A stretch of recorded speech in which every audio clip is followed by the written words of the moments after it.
Hello, everyone. Welcome to English Profiles Podcast. I'm Mr. Collins, an English teacher from Boston, and today's episode is a little different. Because today, I didn't plan what we were going to talk about. Something happened. Something real. And I think you need to hear it. A few minutes before I started recording, there was a knock on my door. One of my students came in. Her name is Emma, and she was crying. So, Emma is here with me right now, and we're going to have a real conversation, not a scripted lesson. A real one. Because I think what Emma is feeling right now, millions of people around the world feel the same thing. Emma, are you okay to start? Yes, sorry, I'm okay. Don't apologize. You have nothing to apologize for. Let's talk.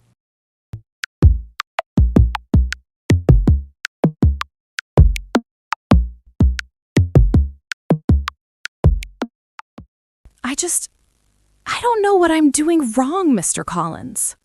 Tell me, from the beginning, what's going on? I have been trying to learn English for 4 years. 4 years! I went to courses, I bought books, I downloaded apps, I watched videos online, and I still can't hold a simple conversation. I freeze. Every time someone speaks to me in English, I just freeze. 4 years. And the worst part is, everyone around me seems to be improving. My classmates, my friends, and I'm just stuck. Like I'm walking on a treadmill, moving but going nowhere. Can I tell you something, Emma? Yes? You are not the problem. What? I mean it. You are not the problem. The methods you've been using, those are the problem. But I worked so hard. I know you did. And that's actually what makes this so frustrating. When you work hard and don't see results, you start blaming yourself. But here's the truth. Most people learn English the wrong way. Not because they're lazy or stupid, because nobody ever showed them the right way. So it's not just me? Not even close. I've had hundreds of students sit in that same chair with the same look on their face. You are absolutely not alone in this. Okay, so what am I doing wrong? Let me ask you something first. When you studied English, what did you actually do? Walk me through it. Well, I memorized vocabulary lists, like 50 words a day sometimes, and I studied grammar rules, present perfect, past continuous, all of that, and I did exercises and workbooks. Okay. And did any of that help you speak? Long pause. No. Right? And why do you think that is? I don't know. I thought if I knew the grammar and the words, the speaking would come naturally. That's the trap. That's exactly the trap. Emma, let me ask you something. When you were a baby, did you learn your first language by studying grammar rules? No, obviously not. Did your mother hand you a vocabulary list? No? So how did you learn it? I just heard it all the time, and I started copying what I heard, and slowly... Exactly. You were immersed in it. Day and night, you heard the language, you felt the language, you tried to use it, and you made 1,000 mistakes, and nobody cared, because you were a baby, and babies don't feel embarrassed about mistakes. But I'm not a baby anymore. No, but your brain still works the same way. The hardware hasn't changed. Only your fear of making mistakes has changed. So, fear is the problem. Fear is a big part of it. Think about it. You said you freeze when someone speaks to you in English. Why do you freeze? Because I'm afraid of saying something wrong or sounding stupid. And what happens when you freeze? Nothing comes out. Even if I know the answer, nothing comes out. That's not a language problem, Emma. That's a confidence problem. And confidence only comes from one thing: doing it. Doing it badly at first, doing it better slowly, but doing it. But how do I start if I'm always afraid? You start small. You start safe. And you start with input. A lot of input before you worry about output. Input and output? Input is what goes in. Listening, reading, watching. Output is what comes out. speaking, writing. Most people try to output before they've had enough input. That's like trying to squeeze a dry sponge. Nothing comes out because nothing went in. Ooh, that makes sense, actually. You need to fill the sponge first. And then, naturally, slowly, the words start to come out. Okay, so more listening, more watching. But I've watched English videos before and it didn't help much. How did you watch them? With my native language subtitles, so I could understand everything. There it is. What? Native language subtitles. That's the biggest mistake people make. Your brain is lazy, and I mean that kindly. Your brain always takes the easy road. If the subtitles in your language are there, your brain just reads those. It completely ignores the English audio. You could watch 1,000 hours of English TV that way and barely improve. Really? Really. You need English subtitles, or no subtitles at all for things you already understand a little. Your ears need to work. Your brain needs to struggle a little because that struggle is where the learning happens. So, struggling is good? Struggling is how you grow. In language, in business, in life.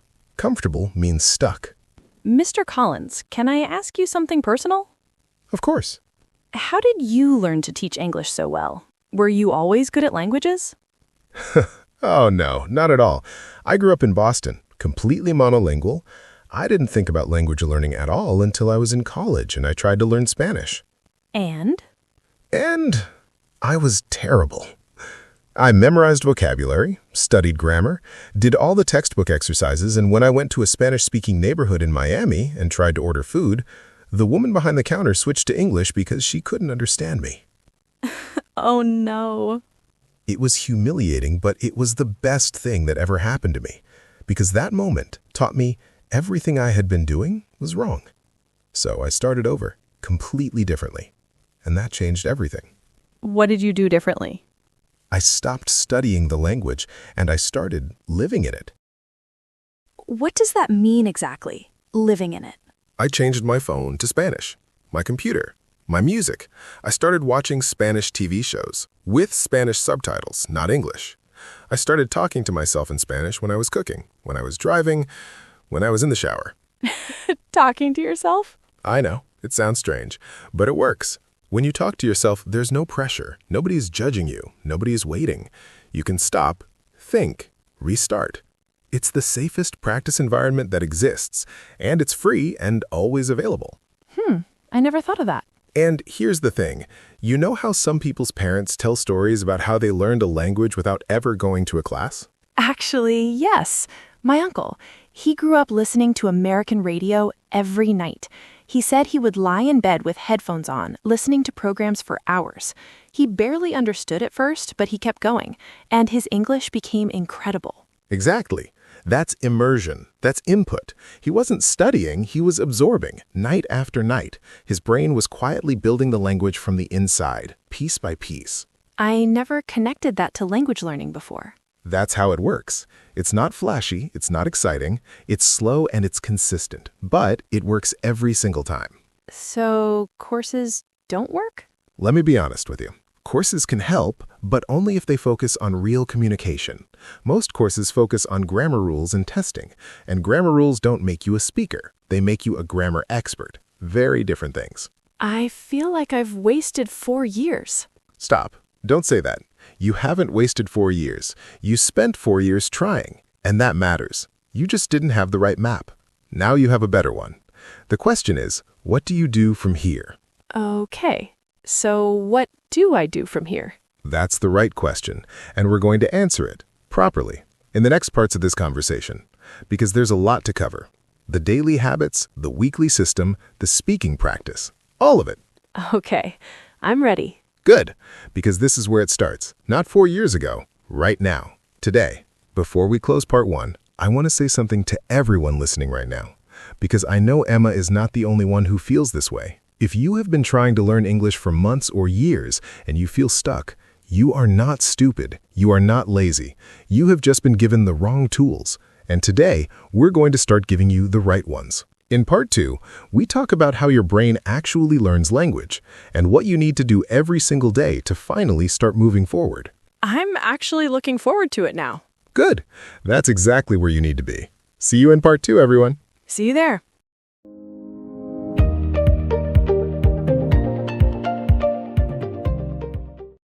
Welcome back, everyone. This is part 2 of our conversation with Emma. If you haven't listened to part 1 yet, go back and start there, because what we talked about in part 1 is the foundation for everything we're going to say today. Emma, how are you feeling compared to the beginning of our last conversation? Honestly, a lot better. I feel like someone finally told me the truth. Good, because today we're going to go deeper. We're going to talk about how your brain actually learns a language. And once you understand that, everything starts to make more sense. I'm ready. Let's go. Emma, I want to start with a question. What is the best age to learn a language? I always heard the younger the better, like children learn faster. That's what most people say, and it's partially true. But do you know why children learn faster? Because their brains are more flexible? That's part of it. But the bigger reason is this. Children are not afraid. They don't care about making mistakes. A 3-year-old says the wrong word, everyone laughs, the child laughs too, and keeps going. No embarrassment, no shame, just try, fail, try again. And we lose that as we get older. Completely. By the time we're teenagers, we care deeply about what people think of us. We don't want to sound stupid. We don't want to be laughed at. So we stay silent. We wait until we're ready. But here's the thing. You are never fully ready. Readiness comes from doing, not before it. So the solution is act like a child? In a very specific way, yes. Don't be afraid of mistakes. Don't wait until your grammar is perfect. Open your mouth, say the wrong thing, learn from it, move on. That sounds terrifying, honestly. I know, but here's something that helps. Nobody is paying as much attention to your mistakes as you think they are. People are too busy thinking about themselves. That's actually really reassuring. Now, let's talk about something very practical. Have you ever heard of the Pareto principle? The 80-20 rule. Exactly. 80% of your results come from 20% of your efforts. And this is incredibly powerful when it comes to language learning, because most people spend their time learning the wrong 20%. What do you mean? Think about it this way. The English language has over 1 million words, but the average native speaker uses maybe 3,000 in daily conversation. So, do you need to learn 1 million words? No, obviously not. Right. You need to learn the 3,000 that actually matter. The words people use every day, at the coffee shop, at work, with friends, on the phone. Not words like archipelago or ameliorate. Not yet. First, coffee, bus, tired, hungry, sorry, excuse me, can you repeat that? I don't understand. What do you mean? When you say it like that, it sounds so simple. It is simple. We make it complicated. And here's what I want you to do. Don't build a general vocabulary list from a textbook. Build your vocabulary list. Based on your life. What do you talk about every day? School? Family? Food? Friends? Start there. Learn the words that belong to your world first. That's actually something I've never done. I always use the lists from the book. The book doesn't know your life. You do. Okay, so the right vocabulary. What else? Immersion. Complete immersion. And I want you to really hear this, Emma, and everyone listening. This is probably the single most important thing I will say today. Okay, I'm listening. Your environment controls your learning more than any class, any app, any teacher, including me.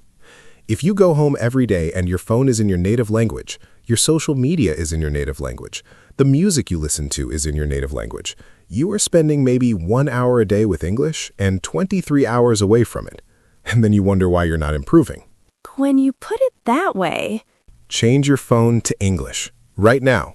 Today, not tomorrow. Change your social media. Change the language on your laptop. It will be uncomfortable for a few days, but within a week, your brain starts adapting. It has no choice. What about music? Listen to English music, but don't just passively listen. Look up the lyrics. Understand what the song is actually saying. Songs are incredible for language learning because they repeat, they have rhythm, they stick in your memory. You'll find yourself singing a phrase in the shower, and that phrase is now permanently in your brain. I do that with songs in my own language all the time. Exactly. Use that same power, but point it at English. What about TV shows and movies? Yes, but strategically, not just passively watching. There's a big difference. What's the difference? Passive watching is you put on a show, you half watch it, you check your phone, you laugh at the funny parts. Active watching is you pay attention, you notice phrases, you pause and repeat. You watch it again. Watch it again? Same episode, 2 or 3 times. First time to understand the story, second time to catch the language, third time to try to speak along with it. That third time is where the magic happens.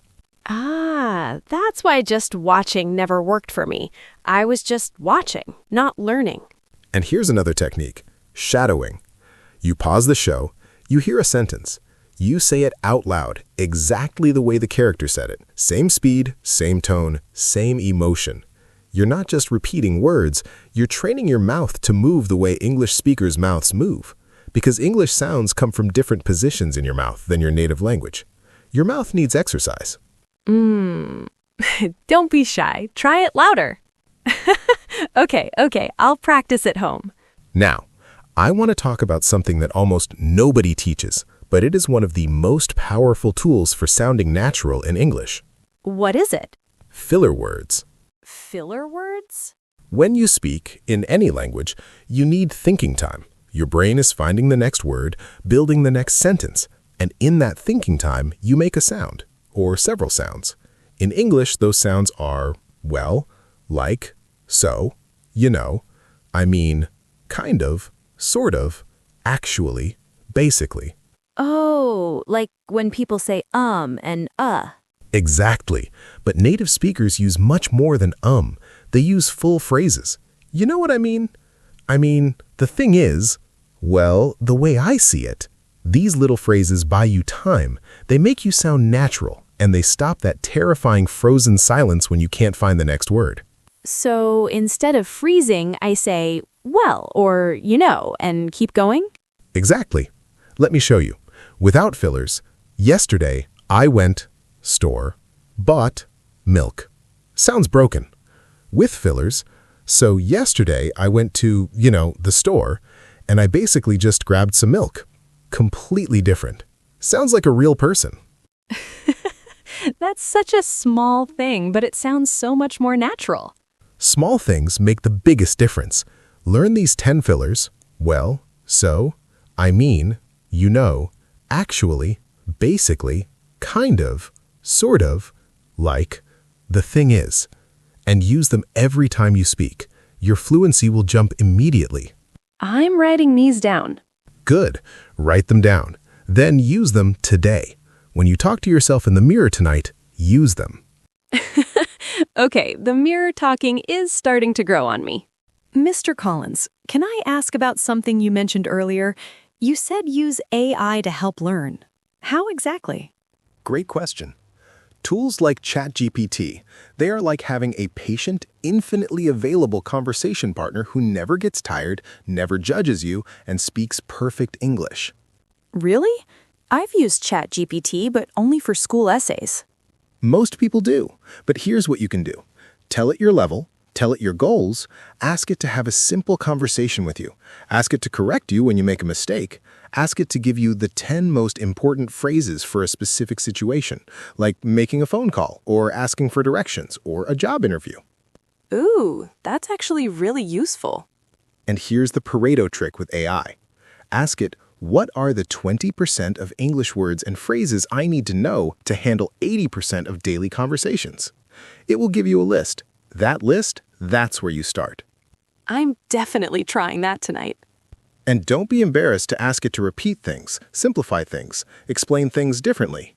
It never gets frustrated. It never makes you feel stupid. Use it. Okay, so we have input before output, immersion, phone in English, active watching with shadowing, filler words, AI practice. What else? One more thing for today, and this is the one people resist the most. What? Talk to yourself. You mentioned this before. Because it works, and I'm serious. Every single day, narrate your life in English. You're making breakfast? Say it out loud. I'm making eggs. I need to turn on the stove. I'm looking for the salt. You're walking to school? Describe what you see. There's a red car. That man looks tired. It's a little cloudy today. And this actually helps? You are training your brain to think in English, not translate from your native language. That translation step, that's what slows you down. That's what causes the freeze. When you think in English automatically, the words come naturally, and talking to yourself builds that automatic thinking faster than almost anything else. You know, I'm going to feel crazy doing this. You'll get over it. And here's the secret. Everyone who is fluent in a second language did something like this. They didn't just wait for class twice a week. They lived in the language every moment they could. This is so much more than I expected today. You came in crying, and now you have a plan. I came in crying because I had no idea. Now I feel like, okay, there is a way. There is absolutely a way, and in part 3, we're going to build the actual daily system, the weekly schedule, exactly what to do Monday, Tuesday, every day. So it stops being a vague idea and becomes a real habit. I can't wait. See you in part 3, everyone. Keep going, even when it's hard, especially when it's hard. See you there.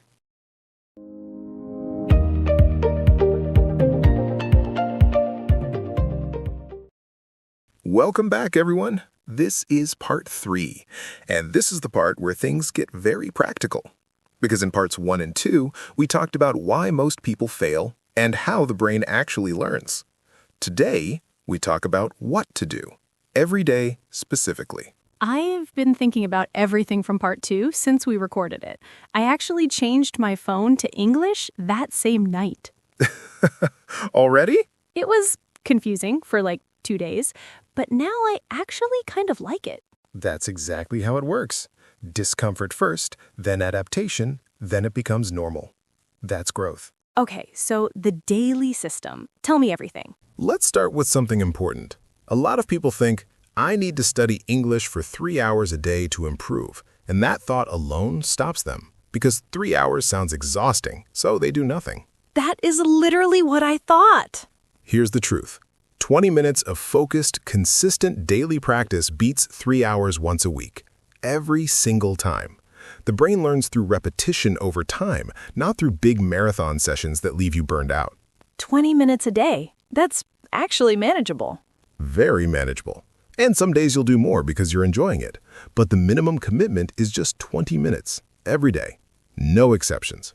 Even weekends? Especially weekends. Consistency is the whole game. Miss one day? Okay. Miss a week? You're starting over mentally. Keep the streak alive. Now, here's how to structure your week. 4 skills: listening, speaking, reading, writing. You don't need to do all 4 every day, but across the week, all 4 need attention. Okay, so like different days for different skills? Exactly.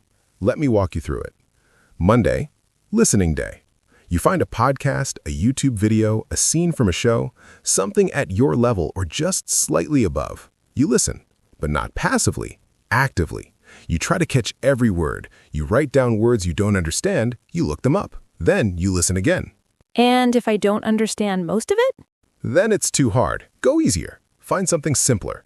There's no shame in starting with content made for beginners. The goal is to understand 70 to 80%. If you understand less than that, it's too difficult and frustrating. If you understand 100%, it's too easy and boring. Stay in that sweet spot. 70 to 80%. Got it. Tuesday, reading day. And here's a trick almost nobody uses. Open Wikipedia. Find an article about something you already know, a historical event, a person, a topic you studied in school. Read it in English. Why something I already know? Because you already know the story. So you don't need to understand every word to understand the meaning. Your brain fills in the gaps using what it already knows. You're not fighting 2 battles at once, the language and the content. You already have the content. You just need to get the language. Ooh, that's actually clever. No dictionary needed for most of it. Just read. Let your eyes move. Let your brain guess. And when a word appears 3 or 4 times and you still don't know it, then look it up. That word matters. Okay, Monday listening, Tuesday reading. What about Wednesday? Wednesday, speaking day. And yes, this means talking to yourself. We talked about this in part 2, but I want to give you a specific exercise today. Okay. Pick a topic, any topic. Your morning, your weekend plans, a movie you watched. Set a timer for 2 minutes. Talk about that topic out loud in English for the full 2 minutes. Don't stop. Don't edit yourself. If you make a mistake, keep going. If you forget a word, use a filler. Well, it was kind of interesting. Keep the flow alive. And record myself? Yes, record yourself. Then listen back. Not to torture yourself, but to notice. Do you hear where you hesitate? Where you use your native language word by mistake? Where your pronunciation slips? Those are your targets for next time. That sounds uncomfortable. It is, and it's incredibly effective. Most people refuse to record themselves because they hate hearing their own voice. But the people who do it, they improve faster than everyone else, guaranteed. Okay, I'll do it. Good. Thursday, writing day. Keep a journal, in English. Just 5 to 10 sentences about your day. Don't use a translator. Don't worry about being perfect. Just write. Use the words you know. If you don't know a word, describe it with simpler words. That skill, describing something when you don't know the exact word, is one of the most important fluency skills that exists. Describing around a word. For example, you don't know the word umbrella, so you say, the thing you hold above your head when it rains. A native speaker immediately understands you. You communicated perfectly without the exact word. That's real language skill. I never thought of that as a skill. I always thought not knowing the word was a failure. Not knowing a word is just not knowing a word. How you handle not knowing it, that's the skill. Friday? Friday, mixed day. Take something from earlier in the week and review it. Re-listen to Monday's podcast. Reread Tuesday's article. Speak about it again. Writing builds vocabulary. Listening builds ears. Speaking builds confidence. Reading builds all of them together. On Friday, you connect the dots. And the weekend? Weekend, enjoyment. Watch a show you actually like in English. Play a video game in English. Listen to music in English. Do something you genuinely enjoy, but in English. Because here's the truth that a lot of teachers won't tell you. What? You can't hate your way to fluency. If English feels like punishment, you will quit. Every time. But if English becomes connected to things you enjoy, your brain starts to want it. And a brain that wants something learns it fast. So enjoyment is actually part of the system. Enjoyment is not a reward for studying. Enjoyment is the studying. Some of the best language learners I know got fluent almost entirely through TV shows and video games because they did it for hundreds and hundreds of hours and they never felt like they were working. You mentioned video games. Really? Absolutely. Think about it. Modern video games, they have full dialogue, full stories, characters having real conversations. And if you play online, you're talking to real people from around the world in real time with real pressure to communicate. That's actual speaking practice. That's better than most classroom practice because the stakes feel real. You need to communicate or your team loses. That pressure activates your brain differently than a textbook exercise. You figure out how to say things fast because you have to. I never thought of gaming as studying before. Neither does your brain, and that's exactly why it works. You're learning without feeling like you're learning. The resistance goes away. No app is going to teach you how to trash talk in a multiplayer game, but playing the game will. That's so true. Now I want to talk about something uncomfortable. And Emma, I want you to be honest with me. Okay. What is your weakest skill? Listening, speaking, reading, or writing? Speaking. Definitely speaking. And what do you do about it? I avoid it? Right. That's what everyone does. We avoid what's hard. We practice what we're already good at. It feels better, but it doesn't make you better. It just makes your strong skills stronger and your weak skills weaker. So I need to spend more time on speaking, not less. That's the only way forward. Attack your weakness every day, especially on the days when you don't want to. Because the days you don't want to, those are the days where real growth happens. That's hard to hear, but it makes sense. Let me say something that might sound harsh, but I say it with full kindness. You cannot watch shows in your native language all week, speak your native language all day, think in your native language constantly, and then expect to improve in English. It doesn't work that way. Nobody ever got fluent in a second language by living entirely in their first one. Yeah, that's basically what I've been doing. And now you're going to do it differently. Not perfectly, not overnight, but differently. Step by step, day by day. Day by day. One last thing for today. Pronunciation. Ooh, yes. My pronunciation is not great.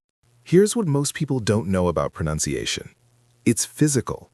Your mouth, your tongue, your lips, they are muscles. And like any muscle, they need training. English sounds come from different positions than most other languages, so your mouth is literally not used to making those shapes. How do I fix that? Shadowing. We talked about this. Pause the show, repeat what you hear, same speed, same tone, same emotion. But I want to add something. Find one speaker whose accent you love. One person. An actor, a YouTuber, a podcaster, whose English sounds the way you want yours to sound. And copy them, specifically, obsessively. Copy one person specifically? Accent coaches do this. They don't try to sound like American English in general. They pick a specific person and mirror them exactly. Your accent will naturally develop from there into something that's yours, but you need a model to start from. I like the way, some American actors speak. Very clear, not too fast. Perfect. Find clips of them. Watch them. Shadow them. Your mouth will learn. It takes weeks, not days, but it works. Okay, so to summarize, 20 minutes a day minimum, weekly schedule with different skills, active watching, shadow one person for pronunciation, attack my weak points, enjoy English through things I actually like. That's it. That's the whole system. Simple. Not easy, but simple. There's a difference. A big difference. Simple means clear. Easy means effortless. This is clear, but it requires effort. And that effort, over weeks and months, compounds into something remarkable. I feel like I have a real plan for the first time. You do. And in part 4, we talk about the final piece, the one most people avoid the longest. Speaking to actual real people. Speaking to actual real people. See you in part 4, everyone. See you there.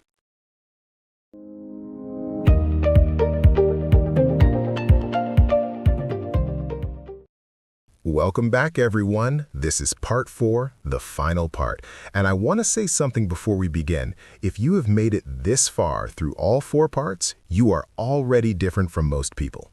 Most people watch one video, feel motivated for an hour, and go back to their old habits. You stayed. That matters. I stayed because everything you've been saying actually makes sense. For the first time, it actually makes sense. And today, we close the loop. We've talked about mindset, we've talked about the brain, we've talked about the daily system. Today, the final piece, the one most people avoid the longest. Talking to real people? Talking to real people in real English in real time. Let's go. Emma, let me ask you something directly. Before today, before all of this, when was the last time you actually spoke English to a real person? Maybe 8 months ago? In class, when the teacher called on me. And how did it go? I said 2 words, and my face went completely red, and I looked at the floor. Gently? And after that, did you volunteer to speak again? No. Right. One bad experience, and your brain filed it under danger. Don't do this again. And 8 months passed. When you say it like that, I feel silly. Don't. That's not silly. That's human. That's how our brains are wired. We avoid pain. But here's what your brain got wrong. That moment in class was not dangerous. It was just uncomfortable. And there is a massive difference between dangerous and uncomfortable. Dangerous means stay away forever. Uncomfortable means stay here a little longer, and you'll grow. Your brain confused the two. And now, we're going to untangle that. Let's talk about why speaking to real people is irreplaceable. Can't you just practice with yourself? With AI? Isn't that enough? I mean, you said those things help a lot. They do. They are essential, but they're training. A boxer trains in the gym, but they also need to actually fight. The gym prepares you for the fight, it doesn't replace it. Speaking to a real person creates something that no mirror, no app, no AI can fully create. What's that? Unpredictability. Real humans say unexpected things, they change the subject, they use slang you've never heard. They speak too fast, too quietly, with an accent you're not used to, and you have to respond right now without time to prepare. That pressure is where real fluency is born. That's exactly what scares me, though. I know, and that's exactly why it's so valuable. The things that scare us in language learning are almost always the things that grow us the most. Okay, so how do I start? Because I can't just walk up to a random person and say, hey, let's practice English. Well, actually, sometimes you can. But let's start smaller. There are several ways to find speaking practice that feel safe and manageable. Okay, tell me. First, language exchange apps. There are many of them. You find someone who speaks English natively and wants to learn your language. You help them with your language for 30 minutes. They help you with English for 30 minutes. Free, flexible, low pressure because you're helping each other. Oh, so it's mutual. I'm not just the one struggling.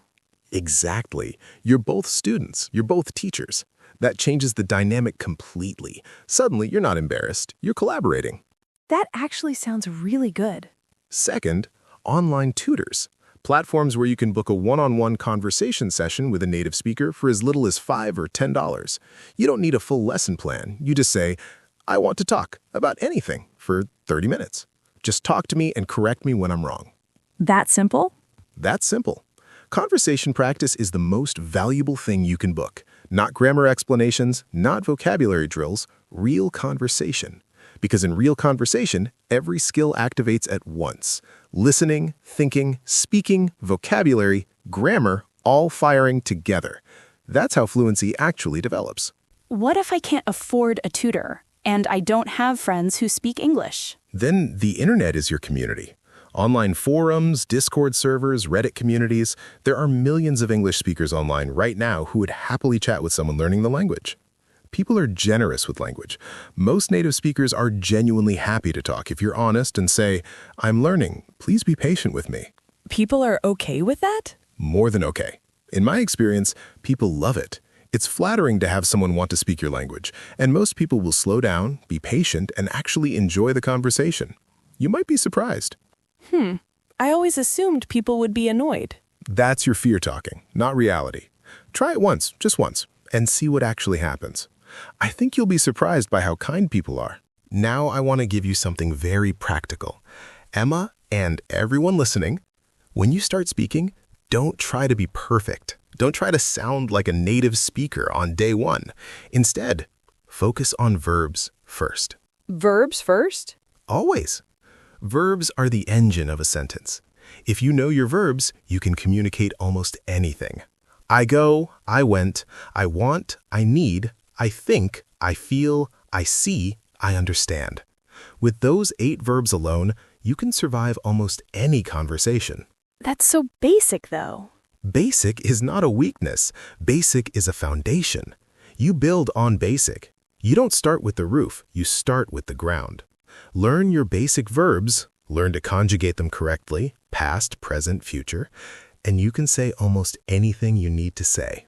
And adjectives and all the descriptive words? Come later, much later. Nobody needs to sound like a poet in their first year of speaking. What they need is to be understood. Clear and simple beats complicated and confusing every time. I have met people with enormous vocabulary who could barely hold a conversation because they couldn't use the basics fluently. And I have met people who knew 500 words and could talk to anyone because they had mastered those 500 completely. Mastering fewer things completely. Better than knowing many things poorly. That is one of the most important lessons in language, and honestly, in life. Mr. Collins, I want to ask you something, and I want an honest answer. Always. How long is this actually going to take? For me to feel fluent, comfortable, not afraid. Honest answer? Honest answer. For basic conversational comfort, if you follow this system consistently, 6 to 9 months. For real fluency, where you stop translating in your head and just think in English, 1 to 2 years. That feels like a long time. Does it? You've already spent 4 years using the wrong method and getting nowhere. 6 months of the right method, that's nothing by comparison.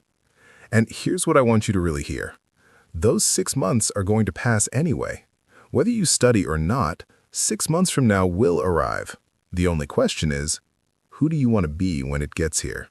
Someone who isn't afraid anymore. Then start today. Not tomorrow. Today. Let me tell you about a student I had years ago. She came to me very much like you.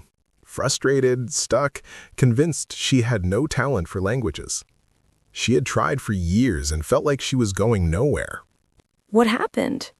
She did one thing differently from everyone else. She committed, completely. She changed her entire environment to English. She found a language partner online. She talked to herself every single morning for 10 minutes.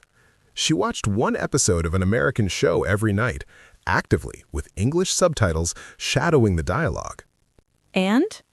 8 months later, she gave a presentation at her university, in English, in front of 200 people. And she wasn't perfect. She made mistakes, but she stood there. She spoke. She finished, and she got a standing ovation. Not because her English was flawless, but because everyone in that room knew how far she had come. That's beautiful. The journey is the point, Emma, not the destination. Every mistake you make in English is evidence that you are trying. And trying, consistently, bravely, imperfectly, is the whole thing. I came in here this morning ready to give up. I know. And now I feel like I don't want to give up at all. I want to actually do this. Warmly, that's the only thing I ever wanted you to leave with today. Not a list of techniques, not a perfect schedule, just that feeling. I want to do this. Because if that feeling is real, everything else follows. Before we close, let me give everyone listening one final summary. The whole thing, simple and clear. Yes, please. 1. Stop studying English. Start living in it. Change your phone, your music, your environment. 2. Input before output. Fill the sponge before you squeeze it. Listen and watch actively for months before you worry too much about speaking perfectly. 3. 20 minutes every day.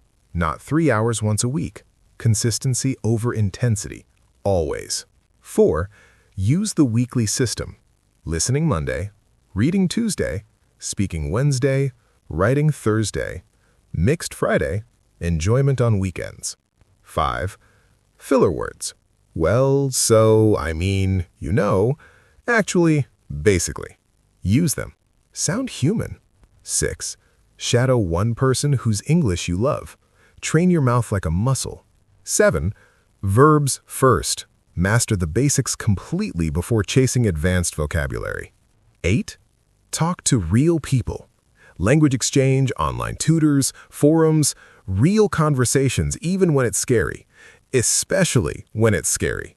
Especially when it's scary. And 9, the most important one.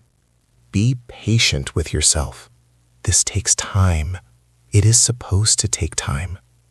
The discomfort you feel is not a sign that something is wrong. It is a sign that something is growing. Okay. I'm gonna do this. I know you are. How do you know? Because you came in here crying instead of quitting silently at home. That took courage. And people with that kind of courage, they always find a way. Go home. Change your phone if you haven't already. Find one English show you actually enjoy. Talk to yourself tonight, before bed. Just 5 minutes. And tomorrow, do it again. Just start. Just start. That's the whole secret. Every fluent speaker you have ever admired, they all started exactly where you are right now. Confused, scared, making mistakes. The only difference between them and someone who never learned is that they kept going. They kept going. They kept going. To everyone listening, thank you for spending this time with us. I hope something in these 4 parts changed the way you think about language learning. Not just English, any language. The brain is an incredible thing. Give it the right conditions, and it will surprise you every time. If this helped you, share it with someone who is struggling. Because somewhere right now, there is another Emma, sitting alone, feeling stuck, ready to give up. Maybe this conversation is exactly what they need to hear. And to anyone who feels like Emma felt this morning, you are not bad at English. You just haven't found the right way yet. And now, maybe you have. See you in the next one, everyone. Keep going, even when it's hard. Especially when it's hard. Especially when it's hard.